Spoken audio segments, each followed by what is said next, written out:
privileged to introduce the chairperson for the session, Dr. G. Uvenia, Associate Professor, Head Arts and Science College, Coimbatore. She is a chairperson for Board of Studies, convener for national and international level seminars, conferences, and workshops. She is also a member of DC Committee for PhD candidates. Currently, she is guiding three research scholars. She is a life member of Indian Society for Technical Education.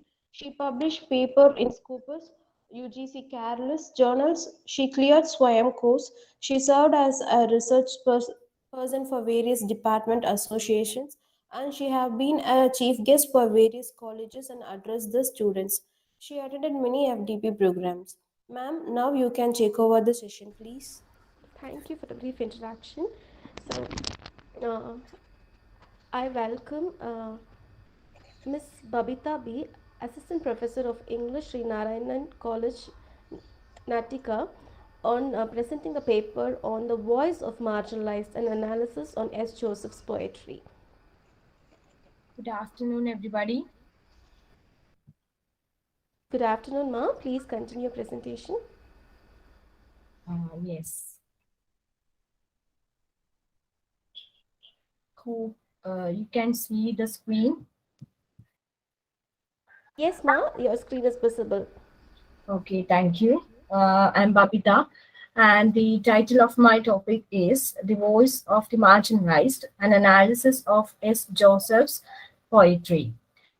First of all, I will talk about the origin and the historical background of the Malayalam Dalit poetry. Then the rise of the Malayalam Dalit poetry in Kerala in the late 19th century and its subsequent entry into the canon in the 21st century is also discussed. Then I'll discuss about the poems of S. Joseph.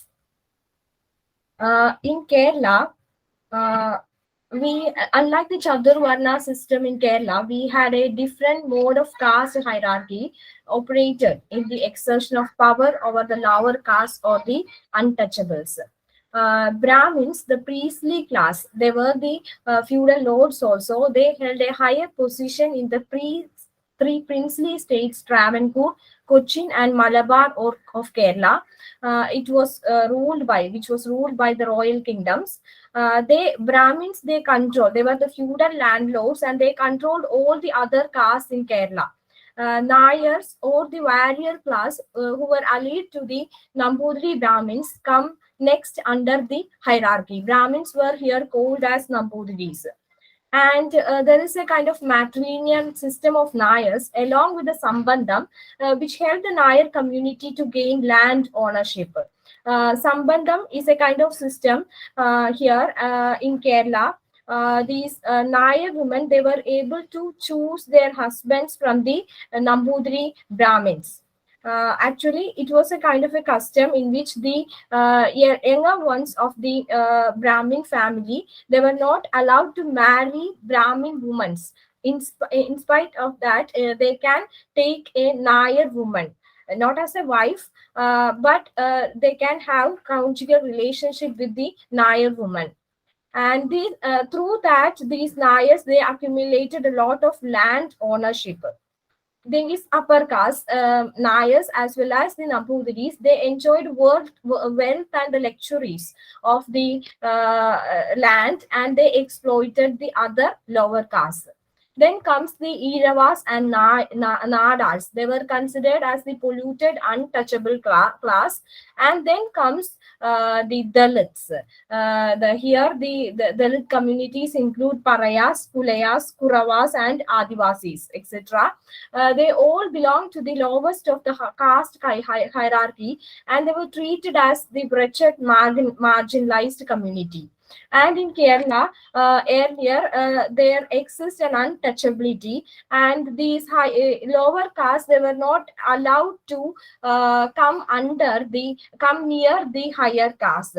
And these Iravas, they were also the untouchables. They had to keep a distance of 36 feet away from the Nambudiris and 12 feet away from the Nayars. These Parayas, Pulayas, Kuravas, they were the Dalits. They had to keep a distance of 96 feet away from the Nambudiris and Nayars and 36 feet away from the Iravas. See, both these Dalits as well as the Iravas were considered as untouchables. Then these Dalits, they were treated inhumanly by all the other upper castes, and they were forced to work in the fields of the tamburans or feudal landlords. Feudal landlords or the Brahmins, they were called as tampurans by these Dalits. And these Dalits, they were not allowed to drink from the public wells. They were not even allowed to walk on the public roads. And the extreme form, brutal form of exploitation was the existence of slave trade, and it was allegedly omitted from the historiography of Kerala. These slaves were exchanged and sold in Kerala. Sometimes families were separated in such exchanges. Husbands and wives were sold to different landlords, leaving the kids as orphans.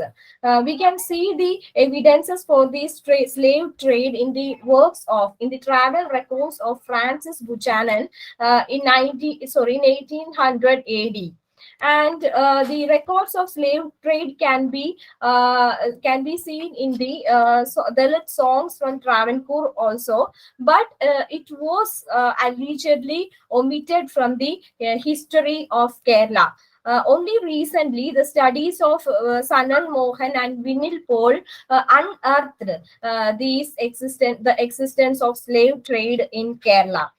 And in 1843, British East India Company abolished slavery, and in Travancore, in 1855, slavery was abolished. But even after the abolition of slavery, still the exploitation of the Dalits continued.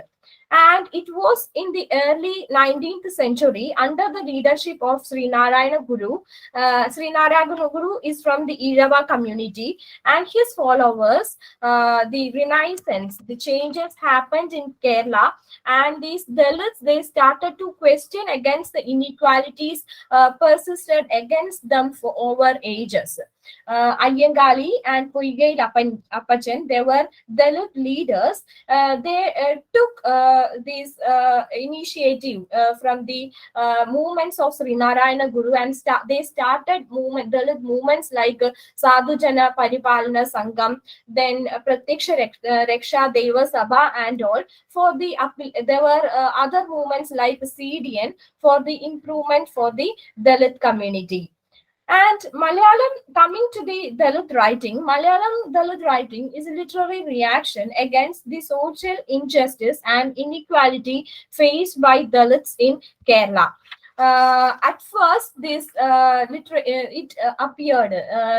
writings appeared in the novels in the end of the 19th century, and these novels, they discussed the issues of caste and caste discrimination.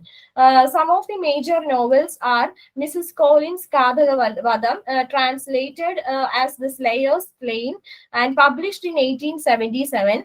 Then Potheri Kunyambu Saraswati Vijayam, Joseph Murray's Sugumari. These were all the famous novels which discussed about the issues of casteism. Then it was later in the only in the early in 20th century, Dalit issues began to appear in Malayalam poetry. Pandit Karuppan's Excuse me, Babita. Excuse me, yes. Babita. Your slides are not changed. Not changed. Yes, you are in first slide. Now is it not changed? Okay, let me see. Yeah. Is it changing right now? Yes. Okay. Yes. So Pandit Karuppan's Jadi Kumi, then Kumaranashan. Kumaranashan is a follower of Sri Narayana Guru, and his Chandala Bhukshugi and Duravasta. It appeared in 1922. It discussed about the issues of casteism in Kerala. Then later came Changambura Krishnabilas Varakula, then Edasheri Govinda Nayar's Panimudakam. All these poems, it also discussed about the issues of caste in Kerala. But all these writings were the writings, all these novels and poems are written by the non-Dalits about the issues of casteism in Kerala. In a work called Dalit Sahityatin Oru Mukhavara, K. Baburaj, he recorded that Dalit literature is that which is written by the Dalits, as Sharan Kumar Limbale also said. This origin of in Kerala, the origin of Dalit poetry can be traced back to the folk oral songs and the labor songs of Kerala, of the Dalits. Even though as a literature it didn't appear, we can trace the origin from the old folk songs from Dalits. Dalit poets, they introduced a native and subjective style and diction, unlike the Sanskritized Malayalam poems written by the elites.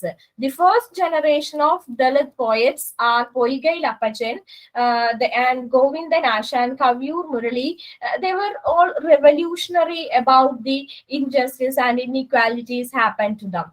Then came the generation of poets Shivadas Purameri, G. Shashi Maduraveli, Raghavan Ekoli, etc.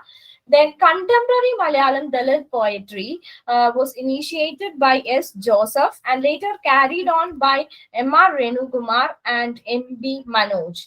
Now there are a lot of Dalit poets like Binu M. Pallipadu, Vigila, S. Kalesh, but all these poets like the S. Joseph and M.R. Renukumar, Vigila, they were able to they entered into the canon now. Now they are not known as just Dalit writers, but they are renowned as Malayalam poets.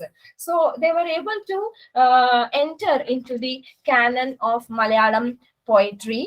And coming to the poems of S. Joseph. S. Joseph, this is S. Joseph. He was born on 1985, and K. Sachidanandan, now the president of Sahitya Academy and the Kerala Sahitya Academy, and a great renowned poet K. Sachidanandan, he called him as the pioneer of contemporary Dalit poetry in Malayalam. Then S. Joseph, he was born on 1985 at a rural village in Kottayam district named Patithanam in Kerala. And he was from a Dalit Christian converted family, and his father was a stone mason and mother was an illiterate lady who filled him with the memories and folk songs. And now he is a retired associate professor from a government college in Kerala, known as the Maharaja's College. And he received the Kerala Sahitya Academy Award in 2012 and prestigious Odakural Award in 2015 for poetry. His poems has been translated into several Indian and foreign languages. His major themes associated with the poems of S. Joseph are caste, color, identity crisis, nature, love, memories. Most of his poems, we can see that it is written from his own memories, and he challenged the traditional norms in writing poems in his famous poem, A Letter to Malayalam Poetry. And in that poem S. Joseph, he wanted to free Malayalam poetry, and Malayalam poetry is personified as a young lady captivated in the under the chains of meters and rhythm. Earlier, following the Sanskritized traditional way of writing in Malayalam, we have to follow a kind of meters and rhythm in poetry. But S. Joseph, he introduced a kind of prosaic poem full of life, memories, and all in simple diction. Some of his other poems include Group Photo, Identity Card, Basket. Here I would just like to give an example to his poem, his poetry, My Sister's Bible. These are what my sister's Bible has: a ration book come loose, a loan application form, a card from the cutthroat money lender, the notices of fees in church and temple, a photograph of her brother's child, a paper that says how to knit a baby's cap, a 100 rupee note, and SSLC book. These are what my sister's Bible have: preface, the Old Testament and the New, maps, the red cover. My Sister's Bible is a short and simple poem. It addresses the day to day life hazards of Dalit converted Christian women. My Sister's Bible is an objectification of the invisible yet real problems faced by women in society. Sister's Bible is here symbolic of the unresolved problems of the converted Dalit Christians. The religion, as it promises, doesn't provide any solace to the people. Poverty and injustice still lurks in the lives of the individuals, and both the Old and New Testaments fail to give proper answer to the day-to-day life problems. The presence of something within the poem takes notice of the absence of another thing. Real and unreal is here mingled with the presence and absence of something in the sister's Bible. The presence of a ration book come loose, a loan application form, a card from the cutthroat money lenders, notices, and 100 rupee note reminds the poet about the absence of the preface, the Old and the New Testaments. Poverty is well marked with the images of a ration book come loose, a loan application form, and card from the cutthroat money lenders. We can see the kind of use of symbolism and the kind of the autobiography. The poet has written a kind. We can see the elements of autobiographical elements in these poems. Okay. By that, I am concluding my presentation. Thank you. Thank you, Miss Babita. I have a question for you. Yes, ma'am. Since you have traced the origin and the hierarchy of the caste system, like there is one cruel system that has been followed in Kerala, which is the breast tax. Was it imposed only on the Dalit women or was it for all women? It was for the Dalit women for the Iravas as well as for the Parayas, Pulayas, and all. And they have to give breast tax. And there was a famous movement of Nangeli. It happened in Chertala. It was in Alapura district. And once when these feudal lords they came to take this breast tax, she cut her own breast and gave it to the feudal lords, and that was a kind of revolutionary act, and so many protests were there after that, and these authorities they were forced to stop this breast tax. Yes, yes, thank you. And since after this revolution, also, still we are in a pathetic situation of speaking about the subaltern women there in Kerala. Yes. So hope the situation changes as per our expectation. So thank you, Babita, for giving us such a vivid idea and the hierarchy of the Keralite caste systems. Thank you for Thank you. giving us the history, for also tracing the lost history of slave trade. That is totally hidden in Keralite history. Thank you for unearthing it again for us. So it was a wonderful presentation. Moving on to the second presenter, uh, I welcome Dr. Shruti Mitta Mehta, Associate Professor, Center for Languages Learning, the North Cap University, Gurugram, Haryana, and her scholar, Ms. Richa Sharma, PhD scholar, same in the Center of Language Learning, Haryana, on the topic Horrors of Migration, an exploratory study of marginalization and subjugation in Rama by Abstinence, the Swinging Bridge. Over to you, please.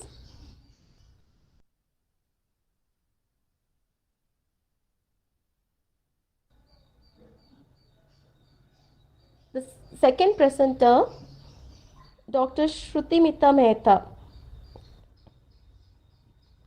Organizers, please check whether the presenter is there, or shall I move down to the next presenter? Yes, ma'am. Yes, ma'am. We can move on to the next presenter. Okay, ma'am, thank you.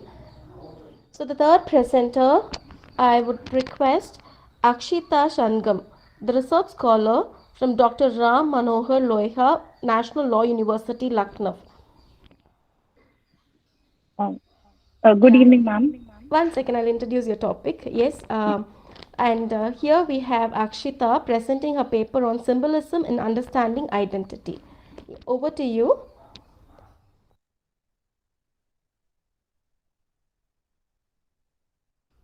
Miss Akshita? Yes, ma'am. Yes, ma'am. Yes, Good yes. evening, ma'am. Good evening, ma'am. Uh, my name is Akshita, and I will be. I'm just trying to share my screen.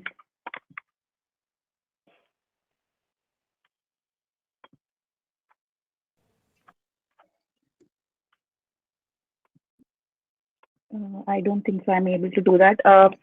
My name is Akshita. My topic is symbolism in understanding identity. I'm a research scholar with the history of department in Dr. Ram Manohar Lohia National Law University. Uh, so basically, my topic talks about symbols which help in giving an identity to the people. And we have certain symbols such as the national flag, the charkha, which give an identity to the masses. But I would also like to talk about certain symbols which give an identity to the marginalized category per se. So I will start. A symbol can speak many things in a way that does largely depends on the reader's ability to interpret and decode them. Symbols allow people to go beyond what is known or seen by creating linkages between very different and otherwise concepts and experiences. For example, the national flag imparts in us a feeling of belonging together. Another important symbol of our freedom struggle, such as the khadi, which is very important, as Mahatma Gandhi also wrote immensely on the importance of khadi and urged the masses to take up its usage on greater use. So these are such some popular symbols which help in giving an identity to the masses. Uh, so we can say that the collective consciousness is always attached to some or the other representative form which have evolved with time. Now, I would also like to talk about some of the marginal symbols, such as the story of the Ramnami Samaj, which is a religious movement founded by the scheduled caste Ram devotees in the late 19th century in the northern Chhattisgarh. They were denied entry to temples and forced to use separate wells. These low caste Hindus first tattooed their bodies and faces more than 100 years ago as an act of defiance and devotion. Ramnamis wrote Ram's name all over their bodies as a message to high caste Indians that God was everywhere, regardless of the person's caste or social standing. Thus, symbols and symbolism, apart from imparting a feeling of belonging together, also help in imparting an identity, especially to the marginal classes. Hence, my paper explores some of the influential symbols used in history which impacted our past to a large extent and helped ignite a feeling of collectiveness, not only to the masses, but also to the marginalized. The marginalized sections of the society are the people who are devoid of cultural capital for a thousand of years, whose struggles were never recognized, whose stories and rightful contribution did not make it to the history books, and whose stories need to be counted in the process of nation building. India has a history of constructing memorials and statues as ways of recognizing and preserving political memories. While statues are erected to create public memory, there are some structures that transform into spaces of empowerment, particularly when it comes to the underprivileged. These memorials and statues are nothing but a recreation of lost history and attempt at resurrection and struggle of the marginalized. For example, the Ambedkar icon, which has become the symbol of Dalit identity, provides an interesting case study of the understanding and strategies towards the state by the underprivileged in India. It helps in forming our understanding of the grassroots perception of Indian democracy. In the midst of poverty and illiteracy, such symbolic means have political implications, promoting ideals of citizenship and nationhood among the politically destitute. Uh, yes, I can share my screen now. So, can you see, ma'am, my screen? Yes, yes. Yes, yes, Yes. ma'am. Yeah, Yeah. you can continue. Yeah. So, this is the Ambedkar icon, which has become the symbol of Dalit identity. It helps in forming an understanding of the grassroots perception of democracy. It emphasizes the instrumental importance of the Ambedkar's icon and its contribution to politicization of Indian history. The Ambedkar statue stands as a major feature of the Dalit movement. His bitter struggle against Gandhi on the question of recognition of the untouchables as a separate minority left its mark on their collective destiny at several levels. These struggles were remembered in Ambedkarite circles as a landmark episode because of which a distinct Dalit political identity could be kept alive, nurtured after independence. His statues perhaps inevitably became a tool for political mobilization after he died. The little blue statues of Ambedkar wearing a three-piece suit and holding the Indian constitution have indeed become a common sight in contemporary slums and villages in many parts of the country. The constitution recalls Dr. Ambedkar's innumerable contribution. His raised arm recalls his relentless struggle, and the stature and the pen in his pocket signifies his academic excellence in higher education and statesmanship, thus connoting a symbolic significance to each aspect of the statue. Therefore, despite attempts at studying Dalit politics, there has also been a lack of scholarly attention to the deeper social changes involved in the Dalits' relationship with the state. These statues seem to be the focal point for renewed aspirations towards democracy, while the ceremonies organized around them have provided the deprived Dalits the opportunities to build some support within the state. Hence, the history of these statues and symbols in many parts of the country needs special attention because Benedict Anderson also writes that political symbols play a major part in a way a nation is depicted and fed into the imagination of its citizens. Next, I would also like to talk about the story of the Ramnami Samaj. Uh, it is a story of a popular symbol such as tattoos as means of Sanskritization. The Ramnami community of Chhattisgarh is a low-caste religious movement whose followers tattoo their bodies with Lord Ram. This movement started as peaceful resistance against the practice of untouchability in India. Not allowed to enter temples, the Ramnamis covered their bodies with the name of Ram. Throughout this, they wanted to demonstrate that God is accessible to everyone. According to a popular legend, it was started by Parshuram, the son of a low-caste sharecropper. Born in Chapara village in the mid-19th century, he was greatly inspired by the stories of Ramayana. He started working with his father as a farm laborer at an early age and was married by the age of 12. Parshuram taught himself to read and write so as to understand the stories in Ramayana. Later on in his life, he contracted leprosy, and due to the social stigma attached to the disease, he decided to live the life of a renunciant. During this time, he met a sage who blessed him and asked him to continue reading Ramayana. The next morning, Parshuram discovered that all the signs of his illness had disappeared from his body, and instead the word Ram Ram appeared in the form of a tattoo on his chest. This was seen as a miracle, and the villagers began to see him as a blessed man. He started preaching Ramayana and the importance of uttering Ram Nam, that is Ram's name, and people started considering his house a sacred site and paid regular visits. The status or godna, as it is called in local language, has transformed into spaces of empowerment for the Ram Namis or the marginal categories. Other symbolic aspect which I would like to shed light to is the symbolism of Indian elections. While discussing about symbols in Indian context, one also needs to understand the importance of elections in the world's largest democracy.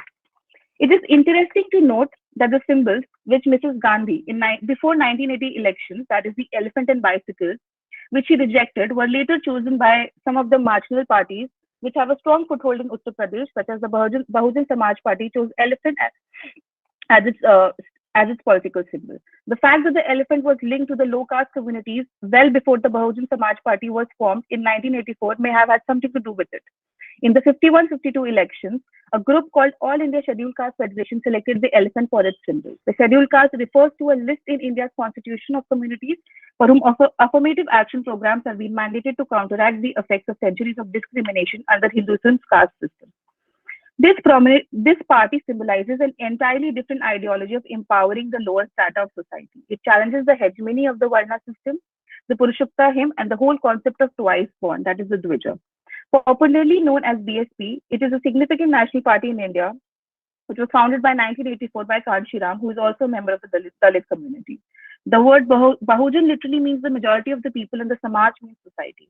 The BSP is symbolic to the majority of people, representing mainly oppressed sections of the society, such as the scheduled caste, the scheduled tribes, other backward classes, as well as the religious minorities. The symbol of elephant also has other important connotations, such as it is a giant animal and it is also usually very peaceful. This inherent meaning is applied to mean the huge population of the Bahujan Samaj or the downtrodden sections of the society. It is not only a very large section of society, but the lower caste and the minority sections have greater physical and mental strength and can fight all battles.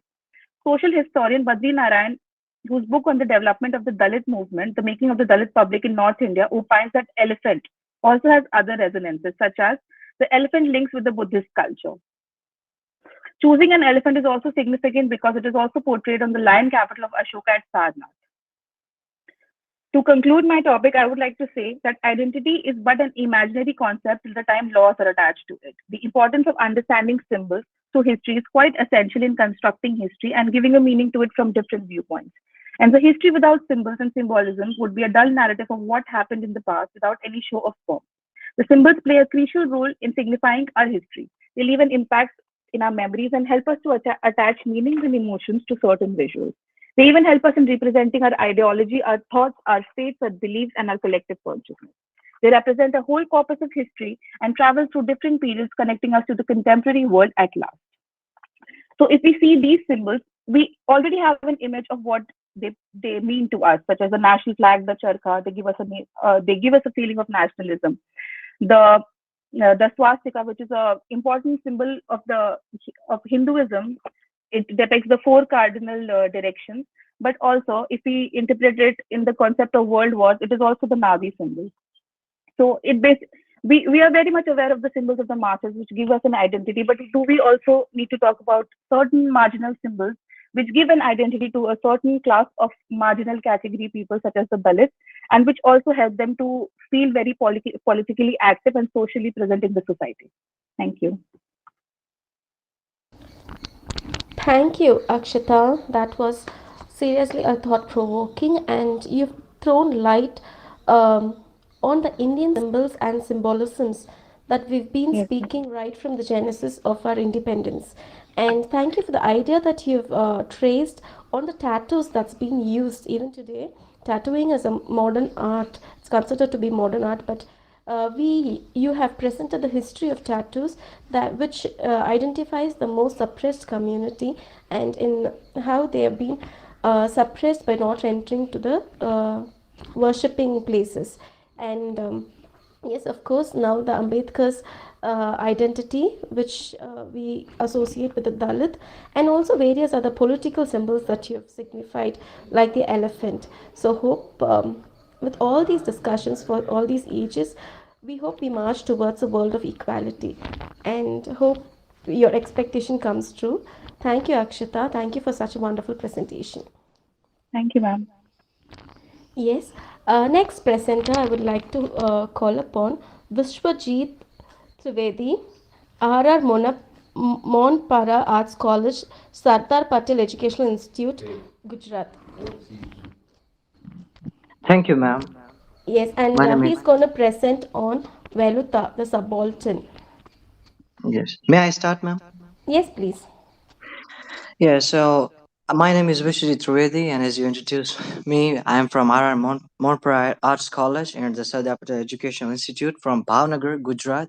And my topic is explaining about the subaltern character called Velutha of The God of the Small Thing, which is very famous novel of by Arundhati Roy. So first, I would like to introduce the what is called the subaltern study. So the first colonial movement happened in 1980. Very first time the subaltern study started to use by Ranjit Guha. The meaning of this word predominantly in South Asia, whether this is expressed in a term of class, caste, age, gender, and office, or any other way. Subaltern study analyzes the binary relations of the subaltern and the ruling classes, and those studies interplay of dominance and subordination in colonial system. Particularly in India, all through movements, methods have since been applied to other nations, spaces, and histories. An untouchable worker in pickle factory and a close friend of Rachel and Esther called Velutha, accused of murdering Sophie Mole and raping Amu. In fact, he has nothing to do with Sophie Mole's death and has a brief and voluntary relationship with Amu until Inspector Thomas Matthews, a police officer, has nearly killed Velutha. So this is the introduction of the Subaltern study and also the Velutha character, which I'm going to explain. So first, I would like to say the subaltern study. So subaltern study means as a whole aims to uncover the historian of groups that within the colonial and nationalist achieves when largely shut to the margins or undocumented altogether. turning towards a popular account of public history and memory in order to combat what Guha terms in Istilism to Subaltern Studies group's primary focus was and is to recover, examine, and privilege the agency of the underclass within the network of capitalism, colonialism, and nationalism.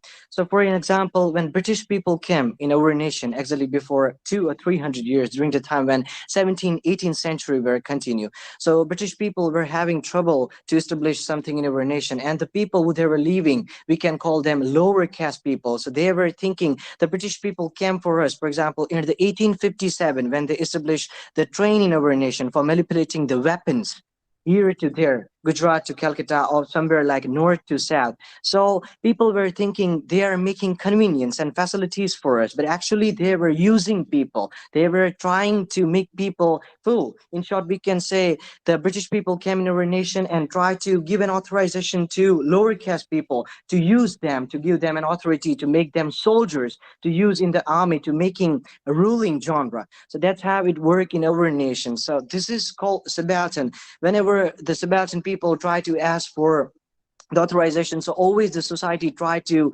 make a domination on them, and that's why some lower caste people who they belongs to actually try to speak something specific, but not giving an authority by the society. That's why they're losing the opportunity to say something. This is the same thing here is happening in the God of the Small Things, which I'm going to describe. So Arundhati Roy explained about Velutha character in the God of the Small Things. When Velutha, a Parvan untouchable who grew up with Ammu and is a very skilled and with his hands. He is an excellent carpenter and fix all the machines in the pickle factory, but is still treated as a second class. He grows into handsome young man and beloved by the twins. Velutha was working into the pickle factory. He was also a close friend of Rael and Ista. Velutha accused for killing Sophie Mole and Rep Amu, and he arrested by police officer. And actually, he is an innocent. He didn't kill Sophie Mole. And the police officer Thomas and other police inspector, they torture Velutha so much until when he died in the jail without any opportunity to speak out to prove himself an innocent. So this is the thing which we can find out in the God of the Small Thing novel. Baby Kochamma, she is a negative character of the novel called God of the Small Thing. She tried to accuse Velutha without any reason. Every tale having negative character. Velutha was actually innocent. He was giving his love to Rahel and Hista, as I said, as I read. Velutha loved Ammu, and he was dedicated for her, but still he couldn't marry to her. And because of the baby Kochima, she tried to make a trap for him, to deliberately did those things to kill him, to torture him. And Velutha arrested by the police officer of the Kerala Police Department, and Velutha tortured by the police officer to taking him into the police custody without any reason and without give to him any authority, any opportunity to speak out to prove himself. I'm innocent. I did not kill Sophie Mole, and there is any relation with Sophie Mole. That Velutha didn't speak. So this is called society. Whenever we try to see several of examples, some people try to speak out, but because of they are not actually from big caste, big kind, they are not belonging to big family. That's why they always try to kill by this society and this society rules. So this is called the colonialism and also the socialism, which is proving dominating on the lower caste Subaltern people like Velutha. In conclusion, I would like to say the Subaltern character Velutha in this novel of the God of the Small Thing, the innocent character who died without any support, and he was an innocent.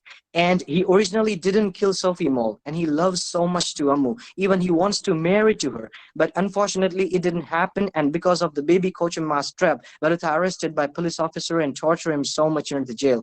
And he also didn't got any opportunity to speak out to prove himself. I didn't do anything. I did not kill Sophie Mole, or I did not rape Amu. In this society, this type of people are dying very brutally. And that's why the humanity is very much significant. And be humanitarian to give justice to this type of peoples. Let them speak and prove them innocent and establish the humanity in the society. Thank you, ma'am. Thank you, Vishwajit, and that was a very crisp presentation of Velutha from God of Small Things by Arundhati Roy.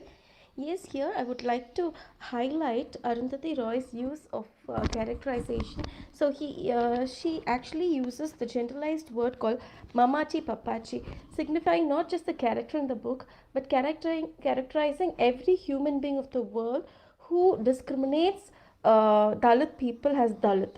So thank you for highlighting that humans are one of the Okay, ma'am. reason. Yes, the human beings are the ones who discriminate the other human beings. So that was the one point that you've highlighted. Hope this changes. Thank you for your wonderful presentation, Vishwajit. Yes, My pleasure. and yes, the last presenter of this session, I would like to call upon Niharika Shrihoi, MPhil Scholar, Department of English, University of Delhi, India, and she will be presenting a paper on Construction of Caste in Serious Men by Manju Joseph. Over to you, Niharika. Yes, hello. Can you hear me? Yes, ma. All right. Hi. Good afternoon, everyone. I'd like to begin by presenting my screen. Just give me a second. I hope my screen is now visible to everyone. Yes, ma. Yes, it is visible. All right. The title of my presentation today is Construction of Caste in Serious Men by Manu Joseph, a study of representation of Dalits in the writings of non-Dalit authors. Uh, just a second. Yeah. So Indian literature for a long time largely stayed away from the issue of inequality caused by the caste system, despite the fact that Indian culture has been one of the most hierarchical among all known civilizations, with a distinct gradation in the exercise of power and privilege. One of the plausible explanations is that people who wielded power have typically held the pen, while those outside the system of authority and agency have been rendered invisible in the canonized literary works of India. It is only towards the end of 19th century that a few unusual novels take up the theme of social oppression as their primary concern. In the 20th century, there is gradually growing awareness in the literature of those who have so far remained outside the threshold of mainstream Indian society, the outcasts, the landless, the dispossessed, and the indigenous people. It is against this backdrop that my presentation aims to investigate the representation of Dalit lives and conception of caste in Manu Joseph's novel, Serious Men. Now we move on to the second slide. Author position, effect of Manu Joseph's social position as an upper caste man on his understanding of caste. The social position of the author is vital in understanding their writing. Manu Joseph's position as a non Dalit writer becomes significant in understanding his perspective and construction of caste in Indian society. His book Serious Men, published in the year 2010, interprets caste very superficially and compounds it with class very often. The deceptive qualities of appearing to be sensitive to caste in contemporary Indian society are revealed to us in the ways the novel constructs Dalit characters and presents them as an antithesis to the Brahmin or upper caste characters. This novel received worldwide acclamation and was lauded for its satiric portrayal of quote unquote serious men. The garb of satire licensed the erroneous description of Dalit lives through an individualized portrayal of the Dalit character of Ayan Mani, who doesn't assert his Dalit identity in tandem with the collective Dalit consciousness. He, in fact, abhors being associated with his caste identity. Ayan Mani is presented as a conniving, scheming, sexist, and devious man. It is an attempt at distancing him from the reader by attributing the negative qualities of this person to his caste and consequently estranging the readers from associating with Dalits as an extension of this.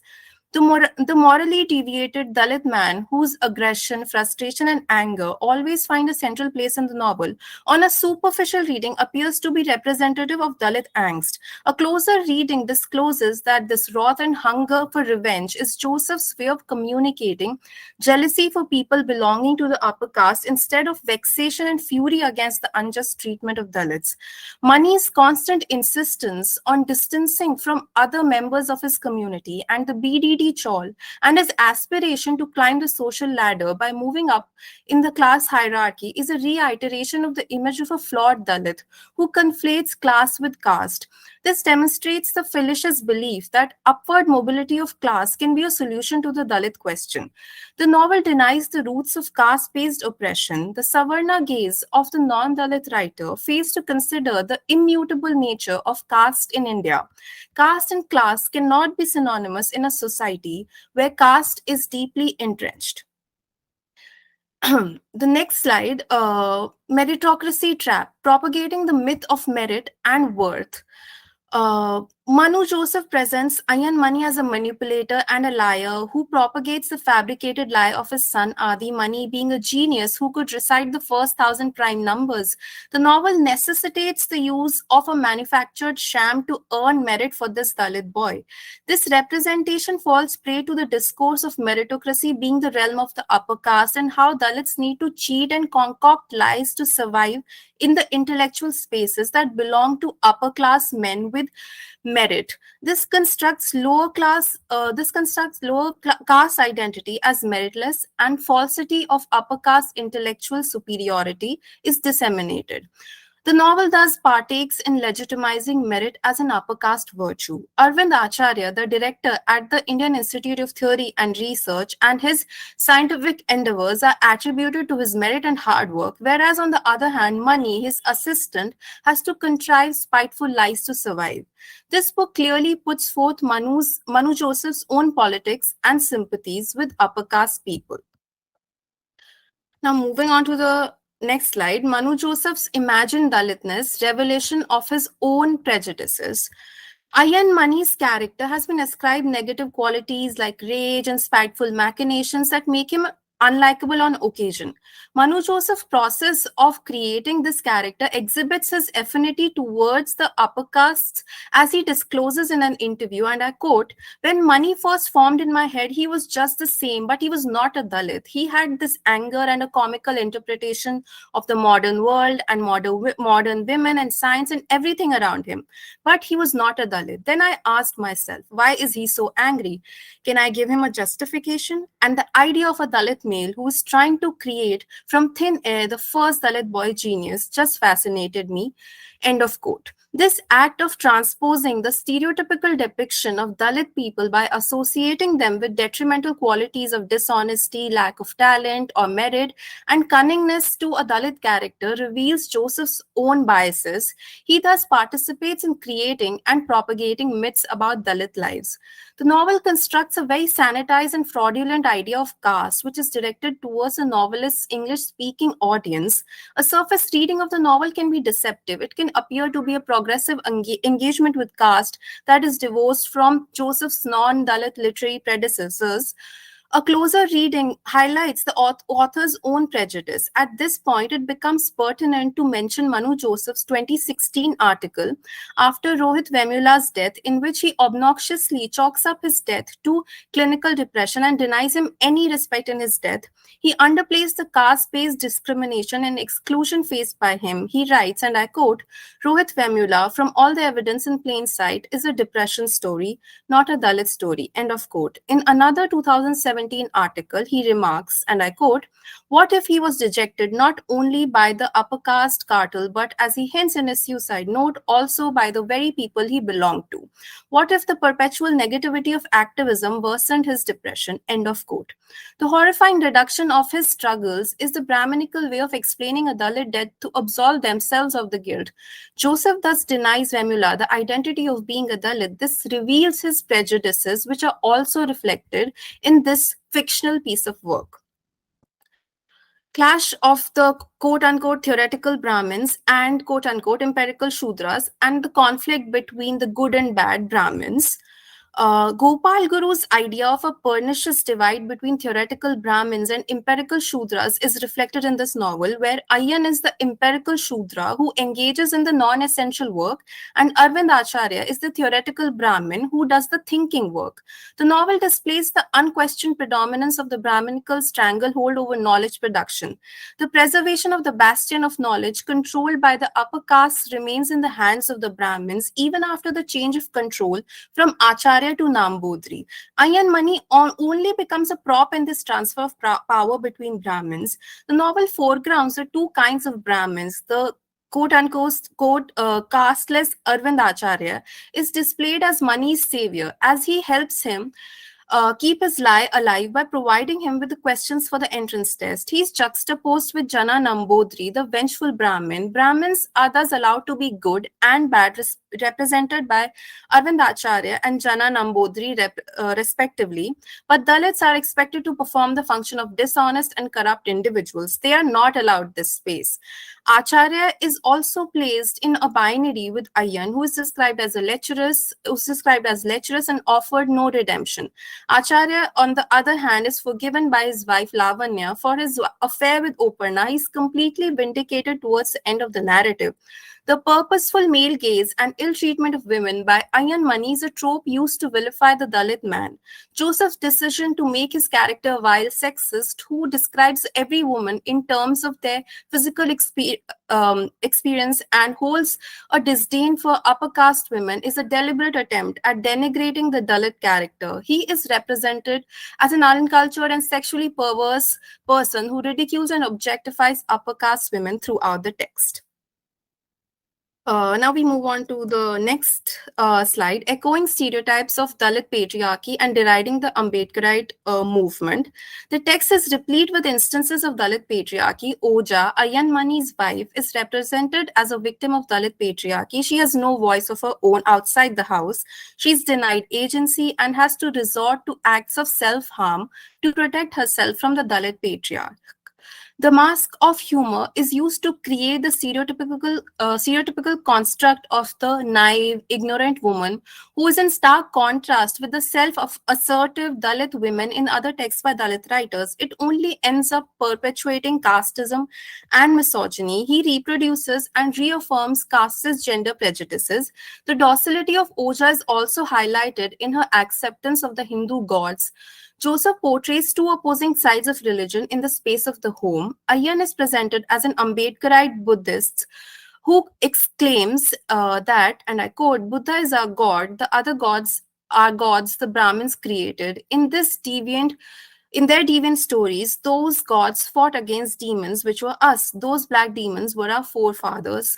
End of quote. In associating money with Ambedkarite Buddhism, he questions Navayana as he's presented as essentially dishonest and therefore a blot on the Buddhist ideals. Now, I'd like to conclude my presentation by saying that the novel negates any possibility of a Dalit movement as a solution. The novel trivializes the uprising of the Dalit community against the dominant discourse of the nation, as Manu Joseph writes, and I quote, the untouchables in modern times had won the useless right of being touched by the high caste, but they remained the poorest in the city. End of quote. This negation of the social liberation movements of Dalits and the politicized identity of the Dalit community is not accepted by the Dalit protagonist, who ridicules the politicized masses by saying, and I quote, they go in rage and return with Adidas. End of quote. The Dalit political leader Vaman is also presented as a violent, opportunistic thug. The corrupt and unscrupulous characteristics tied with him humiliate the Dalit leaders. The novel completely rejects the potency of identity politics. Manu Joseph's own position as a Savarna writer is reflected in his construction of Dalit lives. The transgressive acts in the novel are completely devoid of the potential to bring about any change. Dalit characters have to be shown their place, they have to become nobodies for the equilibrium to exist and for the status quo to prevail. The novel's acts of subversion does appear to be hollow as it becomes a mouthpiece in service of the upper caste. That's the end of my presentation. Thank you. Thank you, Niharika, for introducing us to upper caste writer Manu Joseph. And I have a question to you. Yes, ma'am. Do you think, Niharika, that knowledge codes humans to be inhuman against the same fellow being? I'm sorry, I didn't get your question. Okay, so according to your presentation, you told that knowledge, it is based on knowledge that high caste people discriminate the low caste people. Right. So when high caste people have that knowledge, the powerful weapon of knowledge, and they use that knowledge to discriminate the people. How far you substantiate that knowledge is the reason for this discrimination?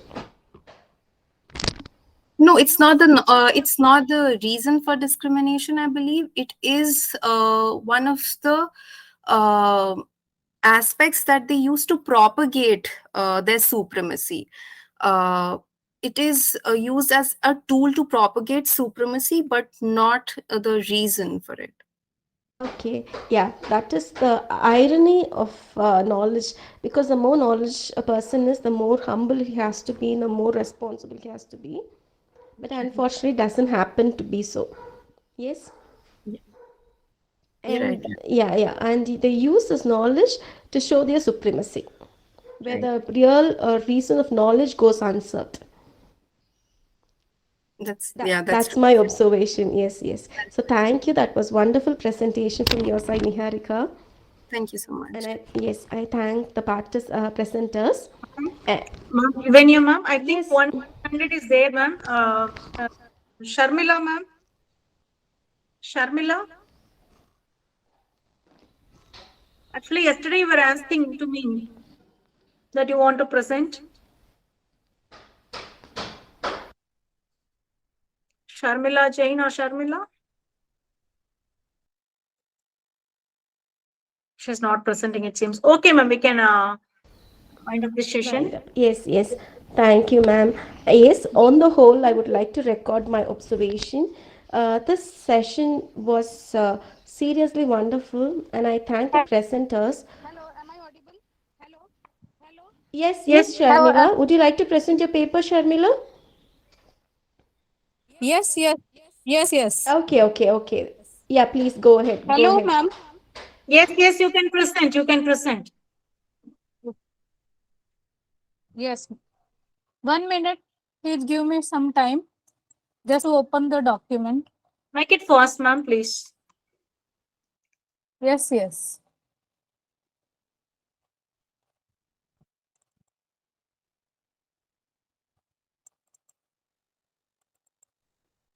Ma'am, I am also ready to present my paper, ma'am. I am Devendra Kumar Yadav.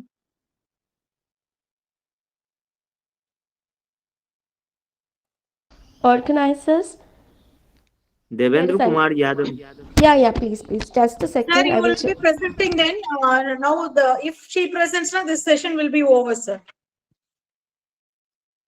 After this, ma'am, after this session. Yes, sir. Yes, sir.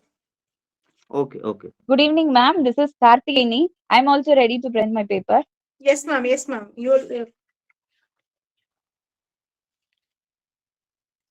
Ma'am, yours will be in the next session, ma'am. Next session. Okay, ma'am. Okay, ma'am. I'm ready, ma'am.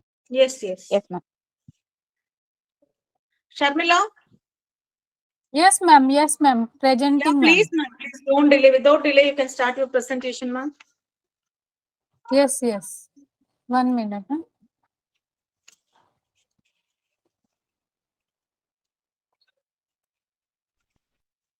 Excuse me, ma'am. Yes, ma'am. Sorry to interrupt you. I'm in the last session, but time is not mentioned. When I can present, ma'am? Ma'am, last session you will be presenting 6:30 to 7:30, ma'am, or else it will take up to 8, ma'am. Okay, thank you, ma'am. Yeah. You please be in the link and you'll be called. Okay, ma'am. Thank you, ma'am. Yes, ma'am. Ma'am, I'm starting my presentation. Yes, ma'am. Yes, please, soon. Good afternoon, everyone. The title of my paper is Representation of Diaspora in Anita Desai's novels. Diaspora represents persons leaving their country of origin and staying in various parts of the world due to their job commitments, education, etc., temporarily or shifted permanently due to other regions. Such a diasporic population contributes a lot not only to literature and culture of their homeland and the migrant country, but also to the global culture and literature. The diasporic writers have earned praise for themselves and brought laurels for India too. Therefore, the proposed research work is directed to examine the political, social, cultural, and economic aspect of Diaspora Studies with reference to Anita Desai's Bye Bye Blackbird, Baumgartner's Bombay, Fasting Feasting. It aims at analyzing the select novels by applying descriptive analysis and reader response approaches to examine the journey of the diaspora population that has been homesick at times and tries to explore the impact of environmental factors in their search for space, identity, and self discovery.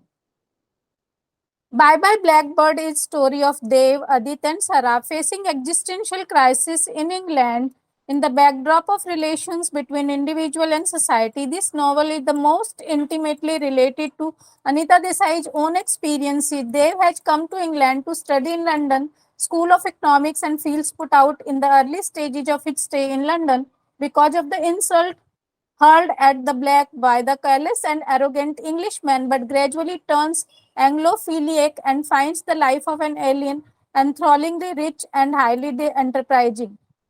Adit's situation is just opposite to that of Dev. He has married an English girl, Sarah, and settled in England with no desire to come back to his native country, India. He is often ridiculed by his friend Dev as book-licking today, toddy and spineless imperialist lover, owing to his unreserved love for England. But he gradually feels disenchanted with London. He begins to consider himself a stranger, a non belonger, as the growing nostalgia torments him.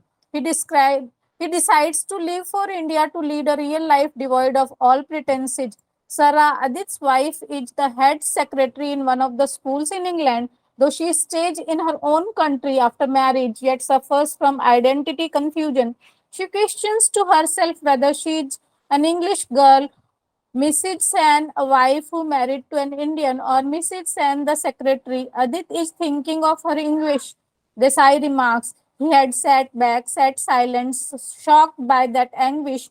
An anguish, it seemed to him, of loneliness, and then it became absurd to call her by his own name, to call her by any name. She had become nameless. She had shed her name as she had shed her ancestry and identity. She is unable to balance these two identities. She feels cheated on performing the two roles in the morning at school and one in the evening at home. She is unable to tell how sincere is she in playing these roles. When she is not playing these roles, she is nobody.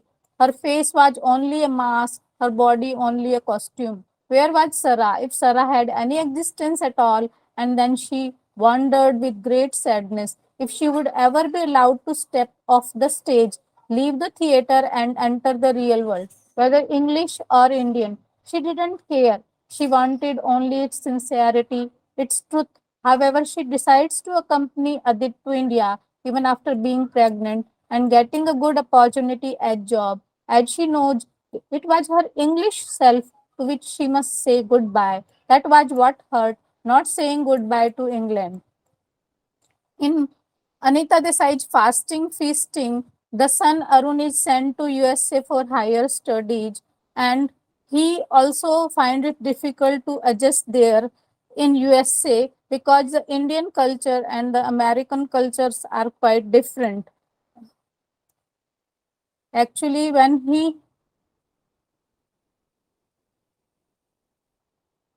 he goes to USA to higher study, he gets a house at Mrs. Patton's place. Mrs. Patton likes to eat vegetarian food, but she can't eat vegetarian food because her husband and her children like to eat non-vegetarian food, while Arun likes to eat vegetarian food. So he faces not only problem in adjusting there as far as food is concerned, he sees that in India, the parents are trying to dominate the children, while in America, parents don't do. Melanie and Rod, Mr. and Mrs. Pitton's children, are free to do whatever they want to do. While Arun's life at America is also dictated by his father from India. He also notices that Mrs. Patton hardly cooks at all.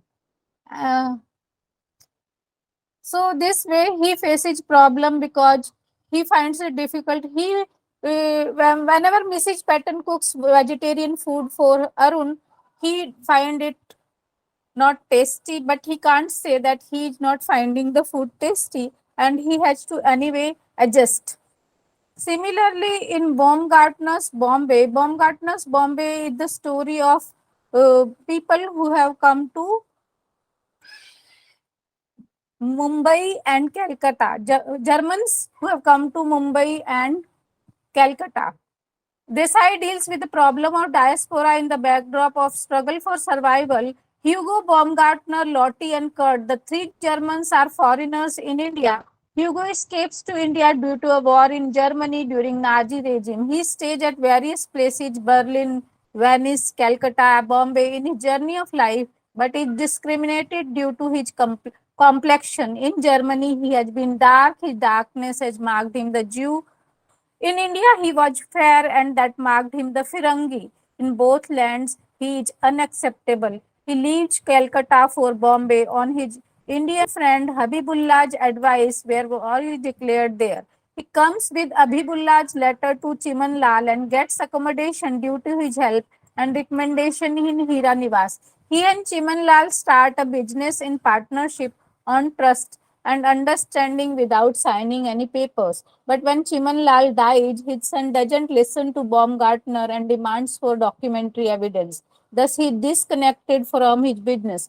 Baumgartner is very kind to human beings and animals, though, yet in Bombay he is treated as nobody, an old man with an empty bag. He becomes famous as the madman of the cats, the Bille Wala Pagal, as he shelters and nurses the stray cats. He is indebted to the restaurant owners who used to fill his bag with remains of food to feed his cats at home. He becomes the regular customer in return. Lottie is the only person with whom he can share something in India, not because she also claims to be a German, but because she belonged to the India of his own experience. Hers was different in many ways, but still they shared enough to be comfortable with each other. She has been a singer and dancer before being known as Mem Sahib in India. She considers her life in India as mosquito life. They know they cannot go either to Germany or Europe. Lottie says there is no home for us, so where can we go? They have stayed here in India like fools amongst thieves, the cholera, and mosquitoes, while others have made money during war and vanished. Hugo tells her that he would like to go to Venice and be at home if he could, while Lottie tells that she can get Indian nationality by marriage if need arises, as many Indians are after her. Lottie shares dogs like that in the street. This is how we go, Hugo, in the end, alone. Hugo is arrested and war declared in India and is taken to detention camp, even though he clarified that he has come to India to pursue his business interest. He remains in captivity for 6 years, for he, being a stranger, had nobody to make an appeal for his release. But to save Lottie from arrest, a Marwari businessman, Kanti Sethia, whom she also loves, marries her illegally. She becomes governess of his children from his first marriage too. But she is not even recognized by the Sethia children when Kanti dies and thrown out on the road. She becomes a drunkard and loses control over herself Yes, after that. Sharmila ma'am. Baumgartner. Sharmila, please Yes. make it simple, ma'am. Please make it simple. Yes. Baumgartner faces the pangs of exile in variety of ways in India, even after staying for 30 years in Bombay. Thus, the three novels tell how the diaspora population has to struggle for their existence, survival, identity, and they are homesick. They suffer from feeling of nostalgia. Thank you, one and all. Thank you, Sharmila ma'am. So, you finally state that all the Danita Desai's diasporic characters long to come back to their own country. Is it so? Yes. Yes, okay. Okay, thank you. Thank you, dear presenters.